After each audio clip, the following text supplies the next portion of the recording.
कराची से रावलपिंडी जाने वाली तेजगाम एक्सप्रेस की बोगी रोहड़ी के करीब पटरी से उतर गई। रेलवे लाइन की मरम्मत का काम मुकम्मल करके ट्रैफिक को बहाल कर दिया गया। मुख्तलिफ मकामात पर कई घंटे तक ट्रेनों को रोका गया था। कराची से रावलपिंडी जाने वाली तेजगाम एक्सप्रेस की बोगी रोहड़ी के करीब पटरी से उतर गई। रेलवे लाइन की मरम्मत का काम मुकम्मल करके ट्रैफिक को बहाल कर दिया गया।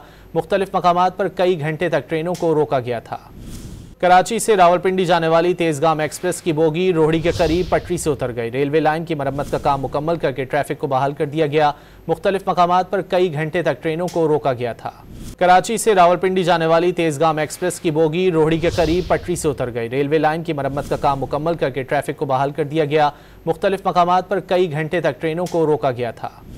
कराची से रावलपिंडी जाने वाली तेजगाम एक्सप्रेस की बोगी रोहड़ी के करीब पटरी से उतर गई। रेलवे लाइन की मरम्मत का काम मुकम्मल करके ट्रैफिक को बहाल कर दिया गया।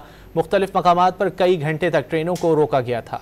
कराची से रावलपिंडी जाने वाली तेजगाम एक्सप्रेस की बोगी रोहड़ी के करीब पटरी से उतर गई। रेलवे लाइन की मरम्मत का काम मुकम्मल करके ट्रैफिक को बहाल कर दिया गया। मुख्तलिफ मकामात पर कई घंटे तक ट्रेनों को रोका गया था।